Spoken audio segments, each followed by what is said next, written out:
नमस्कार, मेरा नाम हर्ष है और स्वागत है आपका मेरे YouTube चैनल पे। आज संडे है और घर पे ना रुक के हमने सोचा चलो इसे फंडे में किया जाए।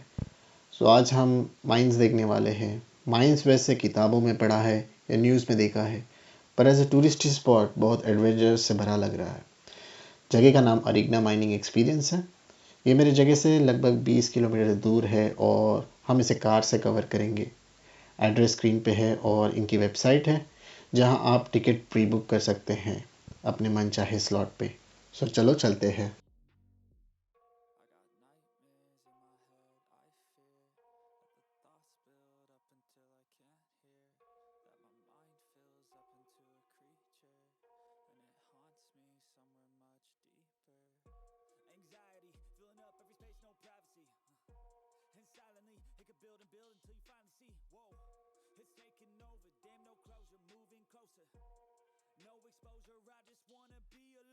हम अरिग्ना माइंस पहुंच गए हैं। ये माइंस पहाड़ पे होने की वजह से बढ़िया ज़बरदस्त व्यू मिलता है।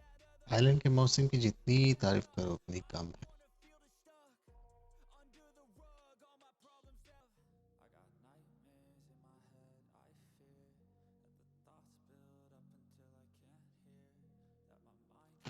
टिकट्स और हमारी आइडेंटिटी वेरीफाई करने के बाद हम अंदर वेटिंग लाउंज पे रुके हैं और ये म्यूज़ियम भी है जहाँ इस माइन की हिस्ट्री दिखाई है। फॉसिल्स जो खुदाई के टाइम मिले हैं वो भी डिस्प्ले पे रखे हैं। तो थोड़ी सी म्यूज़ियम की टूर आपके लिए। Feeling weird, I can't seem to focus good enough. Nothing's really clear, sometimes it could be a little tough. I just need to feel like the end's in sight for me. But let's be really real, anxiety can foggy all this stuff. I've been feeling weird, I can't seem to focus good enough. Nothing's really clear, sometimes it could be a little tough. I just need to feel like the end's in sight for me. But mines में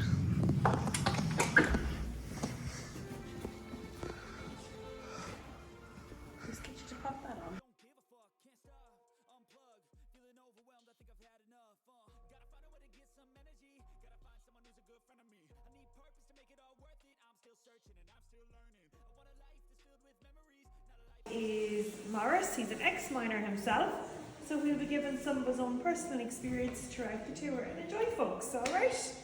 No, we can head off. The shovels are in here. You go there first. Yeah.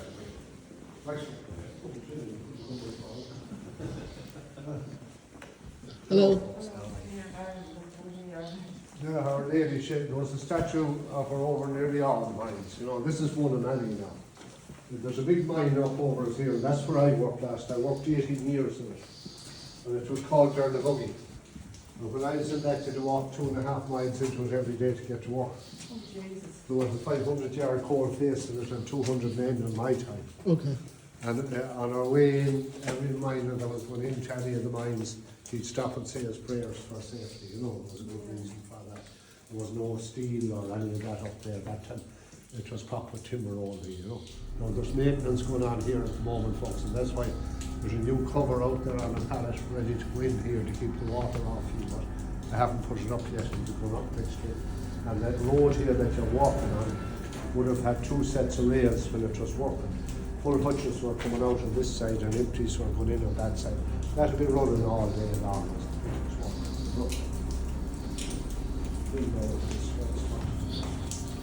When was this mine functional, actually? Sorry?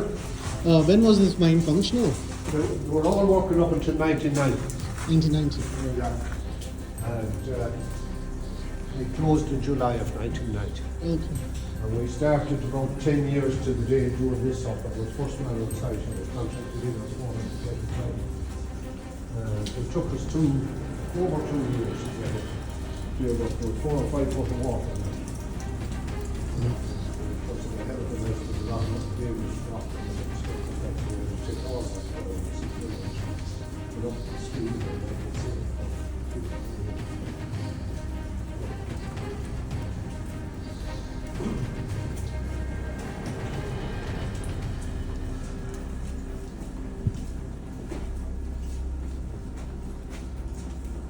So folks, The drawing you see there on the board, that's, we'd say, a typical plan of a working mine here. So the blue line in the centre there is the road you're after walking in. And when they were driven in about 80 metres from the surface, you see the turn roads both sides of us here. And that's the red lines depicted here. They were called double slopes. And as they were driven in from the main road, there were smaller tunnels taking off them. And those small tunnels and black lines were called branches. That's where we walked. They were up along the face. They were about that in height, so you were bent down walking in them every day, you know. And they were set out roughly at 12-yard intervals along the face. Now the face in this mine is a small face. It's about 80 yards long, and mainly it had 6 or 7 branches. In Durnavuggy above, there were 52 of those in the road, 26 each side of the main road. And there was 2 million every one of them every day producing coal. Now that board there, that's a section through the mountain, and there's 5 seams of coal in this mountain. The top ones were good coal, but the lower seams were different. They were called crow coal. That's high ash coal. So when you burn that, you were 40% ash. And because there was so much ash of that went to industrial use, it went to power stations, sugar factories, milk factories, places like that, you know. So the coal from here was instrumental in running the whole country years and years ago, you know, before the importation of coal. And that's the story. So we'll go up this way, folks, and we'll have a look.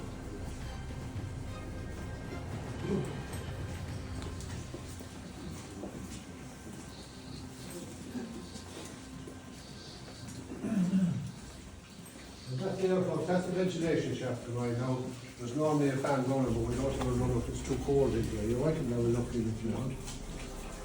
See the ladder there, it goes first in the same height up the top. So it's about 130 foot. You see it then? Yeah. It's You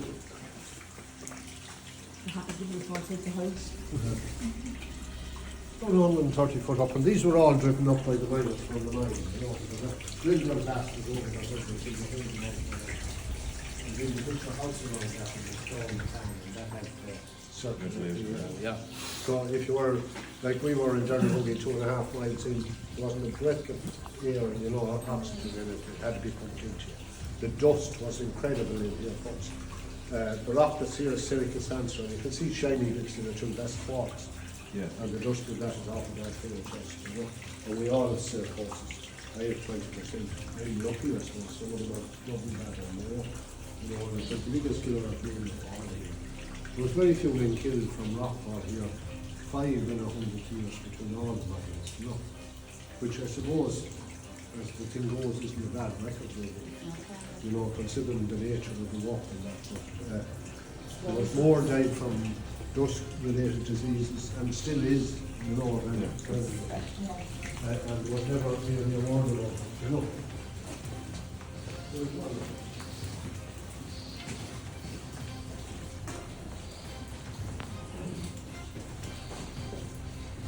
A few days off. Yeah. Yeah, and a woman in here, I go from kitchen. I did that just outside kitchen, yeah. She was doing the same as you, more or less, or something, or something like that, you know. Give a tour around, you know. It's nice one, look for it, it's great. Yeah, it's really great. And I think the week is good. Yeah. Yeah, and for this, you know, the west of Ireland, because when we came back, you get rid of it down south. What is there, geez? Really, like, it rains 90% of the time around here, you know. And that, the road there, people, that wouldn't have been here for the war, because there was no electric lights, you know. Yeah. So the only light we had when I came first was a cap on top on the cap. There was no helmets or anything, no safety gear or boost masks or anything like that. Nothing root, that took root here since we put in the lights. And that's the way it was back here, timber blocks. Different being it was that high from here on, you know. But every road that you walk in here had rails down to get coal out and timber in, you know, having them down there, get some of them falling. So I'll show you some more what's falling there. And you can see there that mountain holds a steady 10-degree temperature, and that's winter and summer the same thing, you know. But when you look over there, you're looking to the other side of the mine, so it gives you an idea of the size of it, you know. That's the length of the coal face, basically. Like that. And the road behind me here is the first branch on the coal face. Now, when this was working, every 12 yards you walked over there, you had another one of these. So they were one after the other. And they ran in, as you saw, parallel to each other. And they're connected together to the coal seam, which is up here. So this is where we walk today, folks. So you get through there. That runs the whole way down the side of the road. You can crawl along the whole way there. You can't feel it across the bobbins. Now, this poor fella, I think he was in the local last night. We're joking aside, folks. You see the hand pick he has there. 100 years ago or more, that's what they were cutting with. They had to cut 2 to 3 ton a day by candlelight with that. Thankfully, I never done that. We use these pneumatic picks mainly. That thing is about 30 pound a weight. Small jack. You know. Yeah. And all dirty things to work with, but that's what we had to use to do the job, you know. Now the way this worked was, there was 2 men in each branch along the face. One was an experienced miner, of course, and he had a helper with him, a young lad. He was called the drawer. The day shift here had started 8 in the morning and finished at 4 in the evening. So all the men had landed in the morning, and whoever was working here when he come in, be an opening like that along the face on both sides of the road. You had both sides to contend with. So he'd start up here today where the coal is. He'd take roughly 1 yard wide of coal, and using that pick, lying on his side, he tunneled his way up there for 6 yards. So he took out a slab of coal from that side, 6 yards wide more. And as he was cutting it, he was shoving it out here. And the door was filling that into the hutch. And he'd take off with the full hutch down the way we come up out to the main road. He'd drop it out there, pick up and empty, and he was back again in a matter of minutes. And the men down there would take the full one he brought out. They hooked it onto the haulage system, and it was pulled mechanically from there out of the mine. Now, every hutch that he took away from the miner, he put a little tag on it, and his work number was stamped on that. And when that went outside across the weighbridge out there, the weighman recorded the weight of the hutch in the book and the number on the tag against the weight. So they knew at any time who was sending out what. Accountability. Yeah, and at the end of the week, the money was made up, or the tonnage was made up, and we were paid accordingly, so much, per man. The money was split, it wasn't split evenly. The miner got the bigger half, roughly 2/3, and the drawer glanced 1 yard further into the mountain. So they come in, set up a jackhammer in each one, drill a few holes into the face, put in the explosives and fire the shots. They come down something in the region of 6 or 8 ton of rock in each road when the shots were fired. And when they just cleared them in, the fire team had to clean them up. And when they were in the process of cleaning up, they took roughly half the rock from the shot and they bit that back in here where the miner took the coal out of area. And the reason for that, that was to support it. Of course. Yeah. So half it was recycled in again, and the other half was sent outside and dumped in the soil outside. So that's what was happening here every week. Well, up and we'll have a look at it from 1984. It wasn't a very comfortable existence. But that's been cleaned up now, but that's basically a shot once it was fired. You see the hole in the rock base there. Yeah. So you'd have to drill in 3 about that with 1 there and 1 over here and that proper 1 in the middle on the bottom. And that was normally enough to take down the road, So you put into that 2.5 to 3 sticks of jelly and a detonator and fuse, and pack it tightly with a bit of newspaper or something, and light the fuses and run like that. It burned a foot a minute, so you had 2.5 or 3 minutes to get out of here once you lit the fuses. For your own safety, you want to be over 200 yards away, because storms that fly down. And as I said, we just put up and started cleaning it. So that's what I was doing every night here. So, if everything was working well here, there was a yard of coal taken out during the day, and the roads were driven forward a yard at night. So everything was kind of worked in yards then.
So, but you're looking at here, this is the way the main road was set up.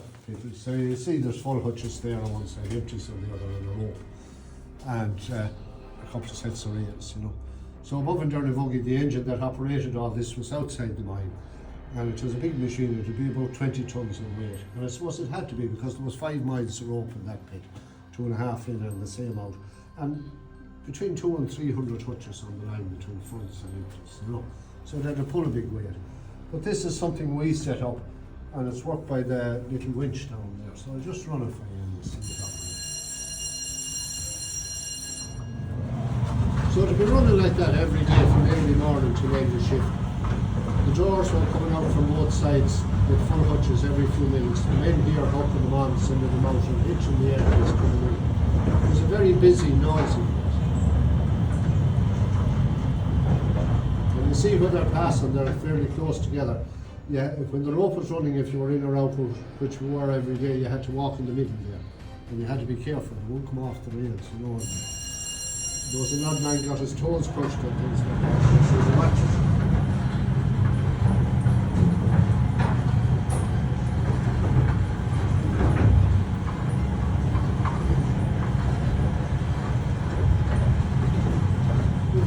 Worked quite well, but now and again there'll be a bit of a pilot if one of them come off the rails, you know, stuff like that.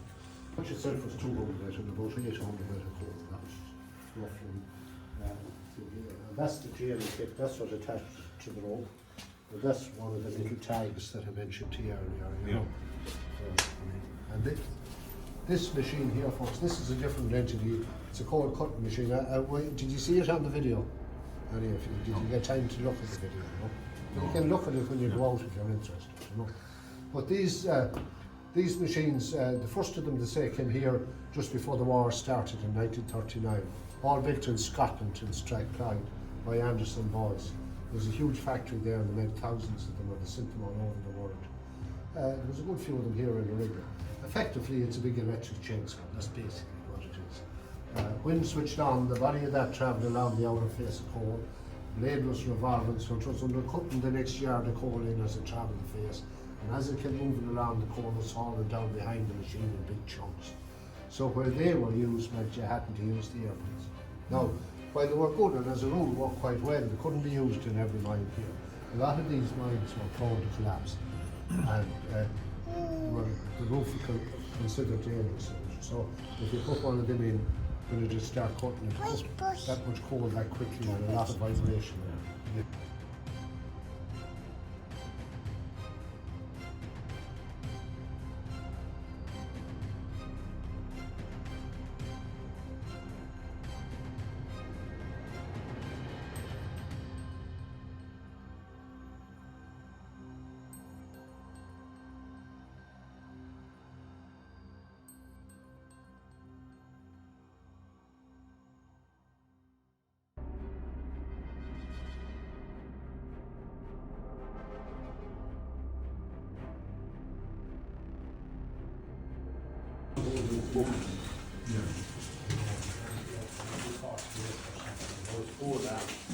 But it's still with them to feed a couple of thousand, you know, from sheep, and they have the necessary bits that they need to know, and the mine supplement to that, of course.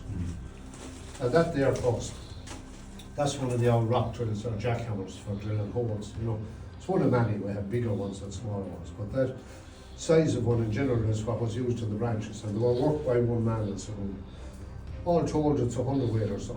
So it worked off compressed air. So when the main air line came in, there were 3 hoses teed off that. One worked the hammer itself, one worked the leg. The leg is called a jack leg, and that's in fact a pneumatic ram. So when the drill is drilling, that's pushing it into the rock, so the man hasn't to push once you turn the air on. And one went to the top of the old water tank, which is an old gas cylinder. And when the air went in the top, the water came out through the hose on the bottom and up and into the hammer. And it ran down through the centre of the hammer and drilled that there, pour down the middle of the drill there, so 1,000 million pin over there. So it kept the dust down. Years ago, the first of them came were dry bowlers. They didn't do anything for the men that was using them, you know. But in my time, the oils had water. That thing there, if it was kept in good order, to bore a 3-foot hole on that in about 5 minutes. So, yeah, they were fairly efficient, but the noise was terrible. You know, and when you got used to it, you could manage to do it.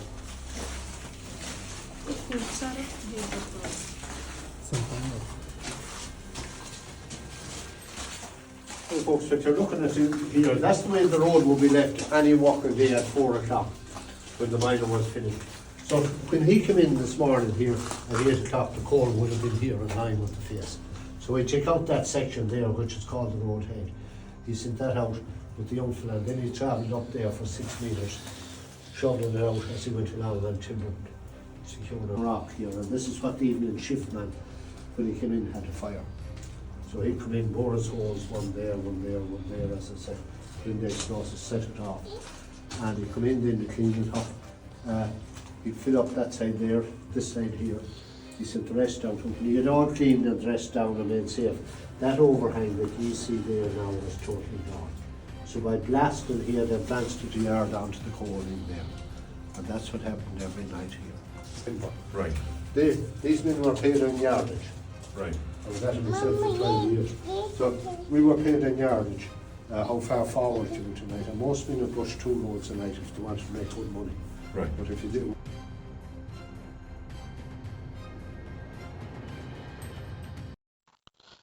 अभी tour ख़त्म हुआ है और mines के souvenir shop में है। यहाँ सब वैरायटी की चीज़ें मिल जाएगी जैसे कि purse, jam, fridge, magnet, soft toys. Pricing काफ़ी डिसेंट है, मतलब टूरिस्ट जगह की तरह महंगा नहीं है। सुवेनियर के बाद हमने कॉफ़ी का टेस्ट उठाया और इस जगह को हम फॉरएवर मेमोरीज में रखेंगे।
तो बस आज के लिए इतना ही दोस्तों। उम्मीद है आप इस वीडियो को देख के लाइक और सब्सक्राइब करेंगे और अपना प्यार देंगे। Have a great day all, bye.